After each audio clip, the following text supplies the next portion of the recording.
Interesting, Jelly. Team Avatar. Look, there's something I need to tell you. You're in danger. Princess Yue. She seems great. Yue. She's dedicated. Aren't allowed? That's not right. But that is our way. Kyoshi did it. I'm not Kyoshi. But you still could.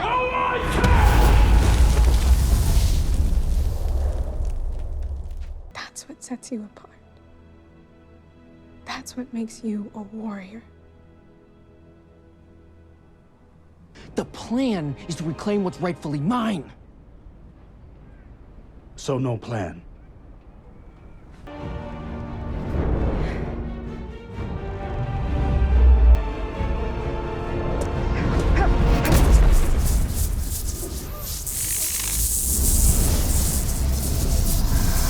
Those ice discs, how did you do that? Can you show me?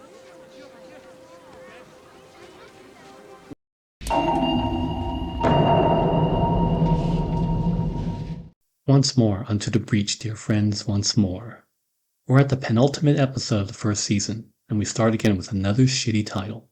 Episode 7, The North. No shit. Not the Northern Water Tribe, but just the North. As I stated in one of my previous videos, rule number 17 of Shrunken White said to omit needless words.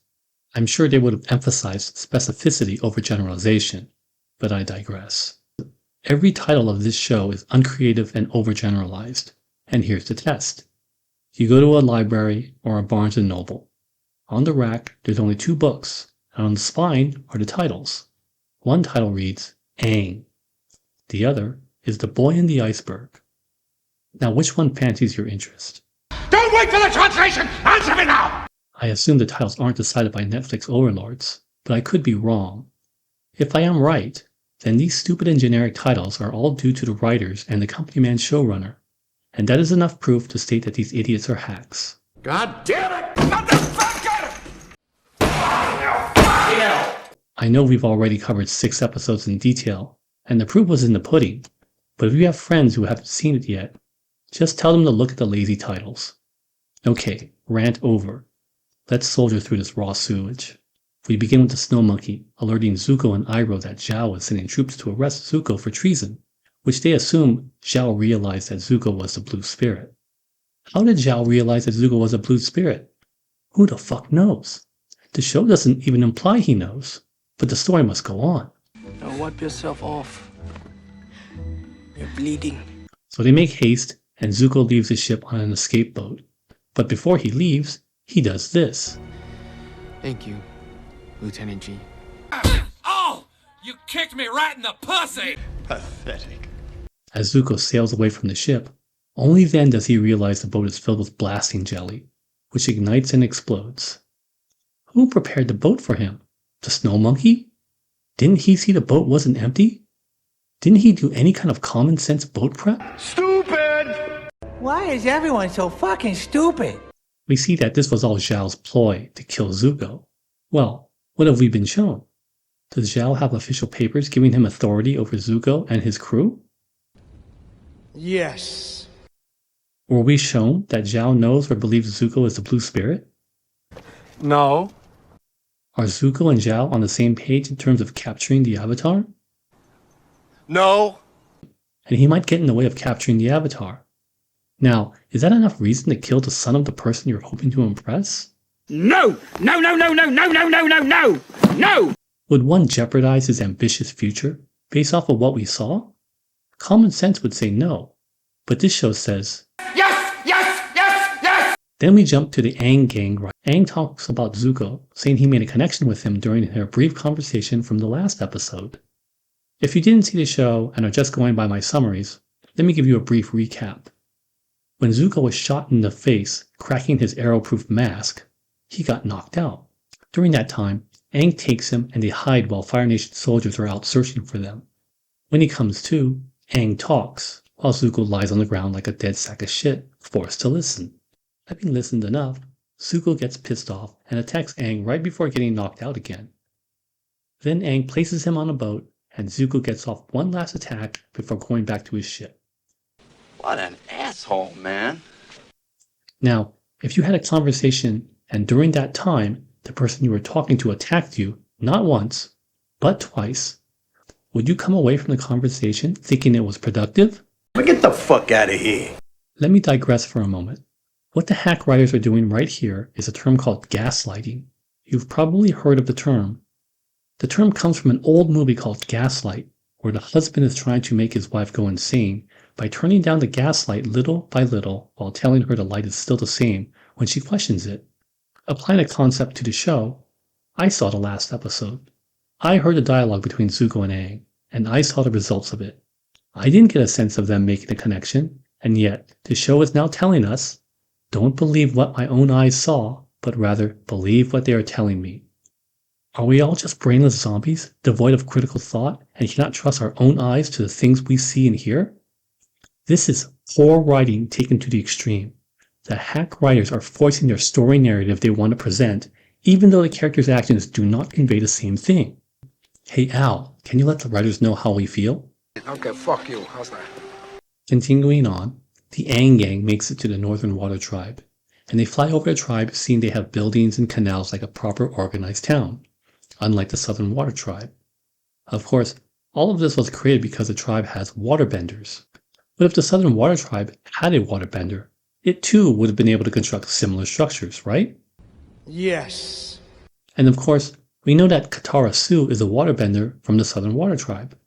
But she, unfortunately, didn't have an instructor or something else that could aid her in learning how to waterbend.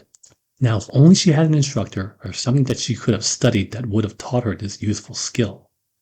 Instead of living in animal skin huts and half-assed constructed igloos, they could have lived in well-constructed buildings surrounded by a solid defensive wall.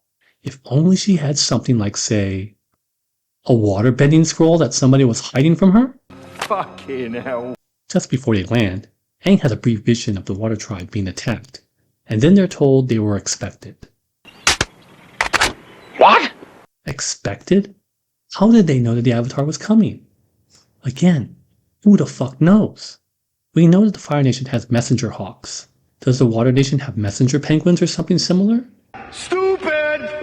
Anyway, as Aang is clearly a VIP, and expected no less, he's greeted to all of the bigwigs not in some great hall or throne room, but in front of it, out in an open-air plaza. Not a very formal way of greeting a VIP, but whatever. 15 million bucks per episode, right? I don't know. This is bad. Then we're introduced to Pakku and Princess Yue.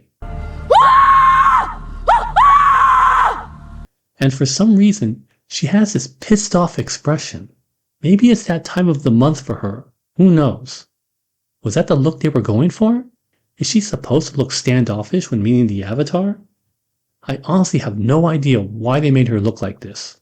Then Aang tells them they are in great trouble. But Arnook, the chief, says they already know as their scouts have spotted the Fire Nation approaching. Get the fuck out of here. Then Katara Sue tells Simka to stop staring at Yue because she might get even more pissed off than she already is and go primal on his ass. However, he isn't staring at her because she's hot, or rather, supposed to be hot, but because he feels like they've met her before. The fuck you talking about? Another obvious change because of the woke DEI agenda. God damn it! Motherfucker! Then we shift over to Zhao and Iroh. Zhao shows fake outrage over Zuko's death, and Iroh tells him he knows who did it.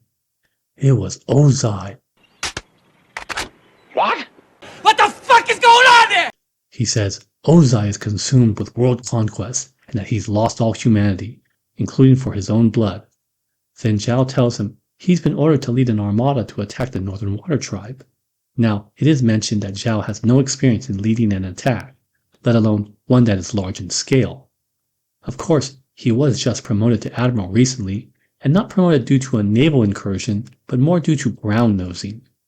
Because the show explicitly states these facts, Ozai granting an armada to Zhao and assigning him to lead the attack, and of course, knowing the facts stated in the show that Zhao failed his officer course 3 times, results in making Firelord Ozai look like a fucking idiot. Fucking hell. Pathetic. Then for some reason, we go back to visit Chicken Neck again, just to see what she's up to. Shit. Apparently, she's sparring with an Earth Nation prisoner, which she defeats. Then an Ozai yes man tells her that Ozai deemed her performance unsatisfactory and that she should have defeated him quicker. Now, Ozai is right fucking there. Why he needs some yes man to speak for him is stupid, wasteful, and useless. If you want to play up Ozai to be a badass, do it by his actions, not by standing there like a fucking mannequin. Why is everyone so fucking stupid? Then Ozai leaves, and Azula chicken necks over to Mei and Ty Lee, who apparently don't have lives of their own and just participate in whatever Azula is doing, even though all we ever see them do is fuck all. What else is new? So they reassure Azula that his dad already knows she's the best, but she doesn't care. She'll do whatever it takes to prove that I'm the one. So fucking funny. You goddamn thing. I got the piss. that's it? That's why we came back to revisit the chicken neck? To triple down that she's still a petulant brat? Hey Al. Don't waste my motherfucking time! Back in the Water Tribe, they are all enjoying the feast as Simka continues to gawk at Yue. Tarasu tells him to go talk to her, but this is Simka rather than Sokka, who has proven by his actions time after time is just a beta male bitch. Then again, if she does talk to her, she'll just say, Eventually, he does have a conversation with her, when she invites him to help her. And as their conversation ends, he notices the hair clip she's wearing is the same one the fox had on its tail in the Fog of Lost Souls. Tarasu talks to Paku, and he tells her to find Yagoda, who will instruct her on waterbending. The next day, Han asks Sokka for advice because he has experience. Then Arnuk and Paku speak to Aang about strategy in the coming battle. Aang tells him he does not know any other bending other than air, and all the stories they heard of him helping the communities on the way, he attributes those successes on the help of his friends, not his bending or avatar skills. Realizing this fact, Arnuk and Paku both leave. Disappointed! Now look sad and say Doe. Then we see Katarasu learning water healing on a wooden dummy, which all it takes is to bend water through grooved channels. I don't care.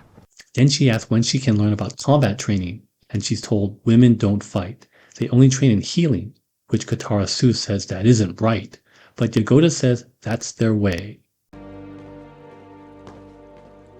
Absolute cunt. Back with Simka, him and Han finish their meeting with the other soldiers and begin talking about Yue. Han tells them that they were arranged to be married, but she broke it off specifically stating it was her prerogative. Then the conversation ends like this. You would have married her?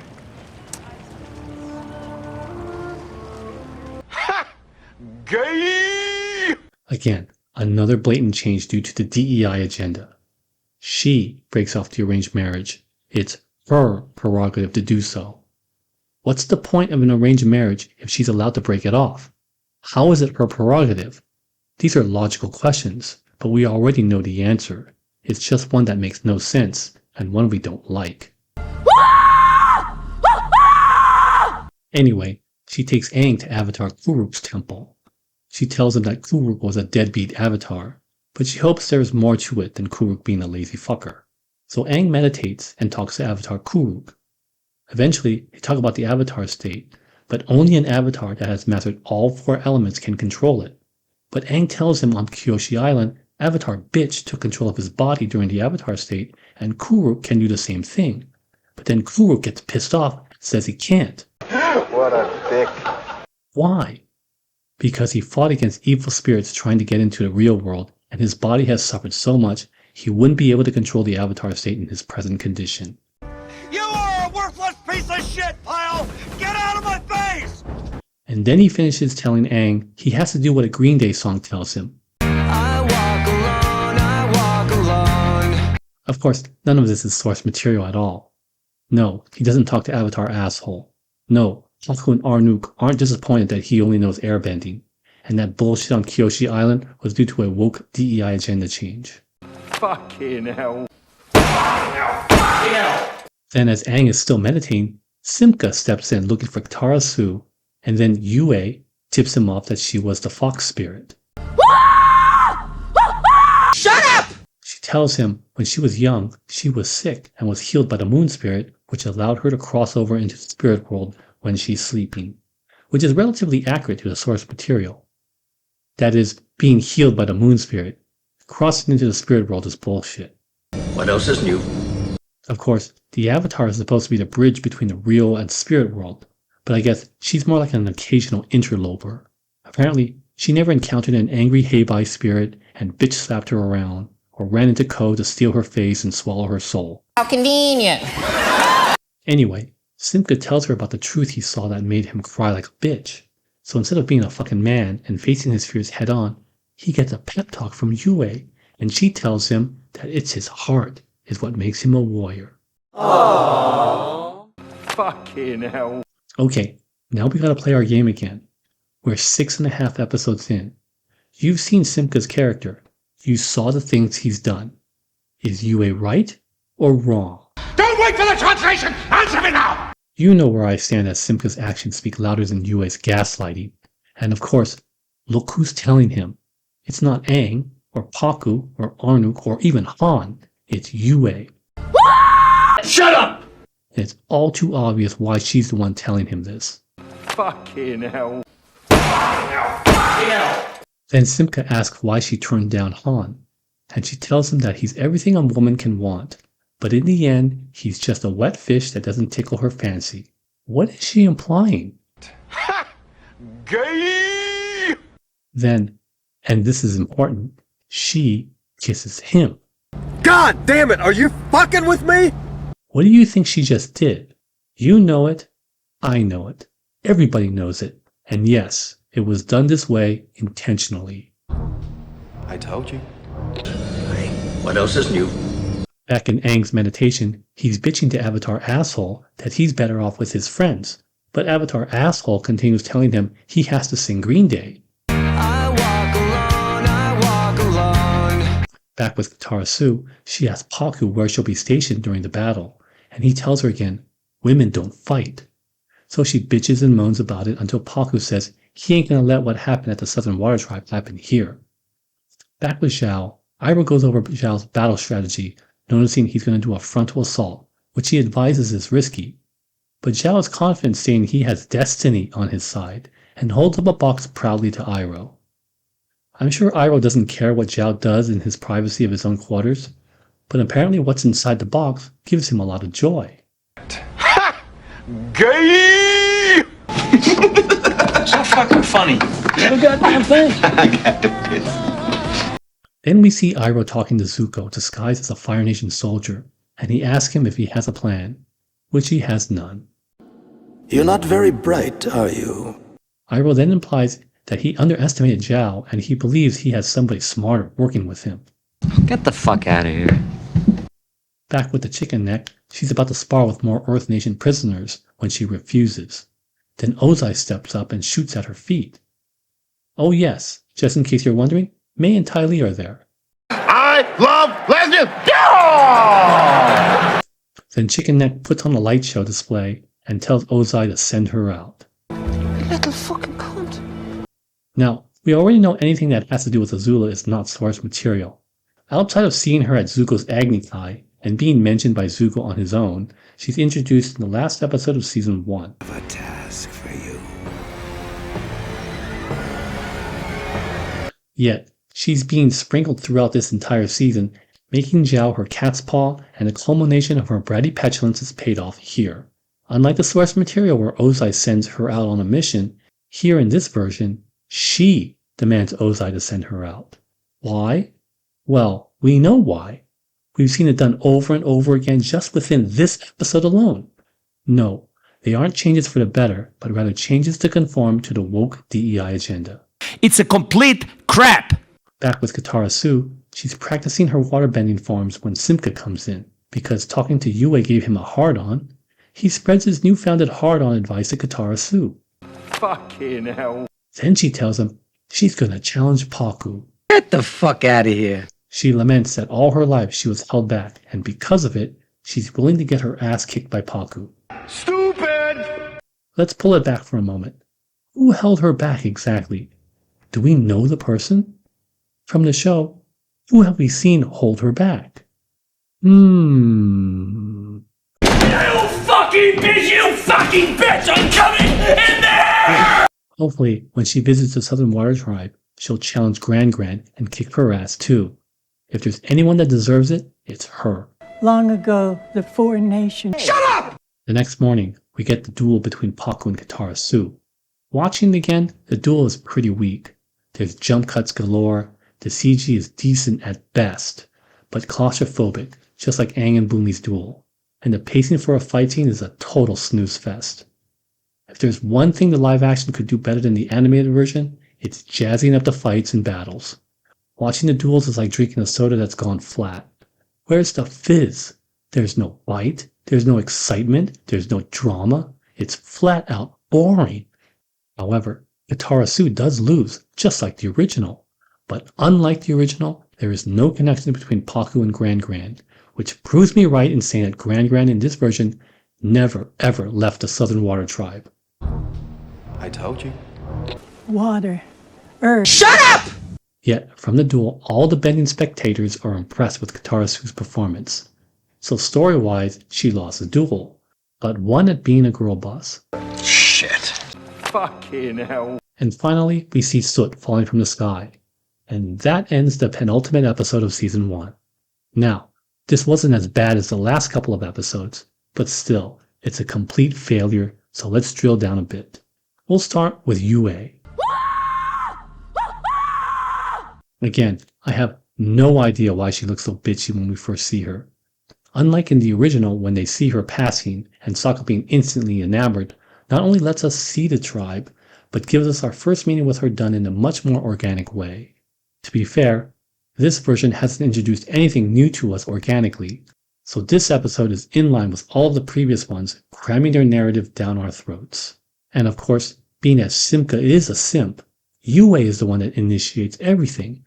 These changes are clearly in line with the DEI agenda. Does anybody really think that all these changes are just coincidentally woke? I don't know. This is bad. This is some fucked up, repugnant shit. Changing Sokka and Han's relationship is also in line with the DEI agenda.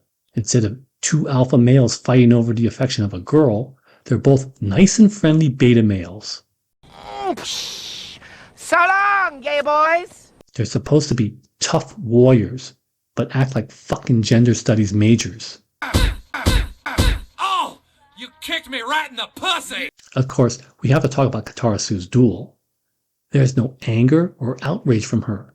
She just matter-of-factly decides to duel him because she's being held back. Of all the times she was supposedly held back, why now? Why this time of all the times did she put her foot down? We were not shown any past experiences showing she was held back. There is no reason other than because the story says so. God damn it! Motherfucker! And finally, we need to discuss Chicken Neck Azula.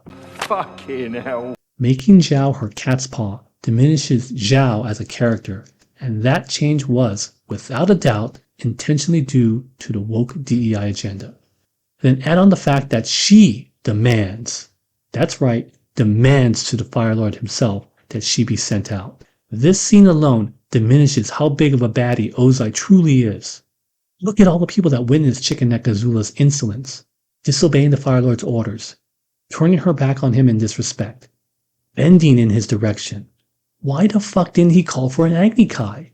What she did was 1,000 times more disrespectful than what Zuko did. So why was it all allowed when Ozai should have said, I'll fucking fuck you up! But you already know why. We all know why. It makes no sense. There's no character consistency. But the insufferable fuckhead writers don't care. If they ever did, it is 100% obvious and 100% unacceptable. Motherfucker! You volument! Motherfucker! And that'll do it for this video. There's just one more episode to slog through, then I'll have an overall series review, where I will compare the Shyamalan version to this version. As always, thank you for watching, your likes, and subscribing, and I do hope to see you in the next installment. Until next time. Lead us not into temptation, but deliver us.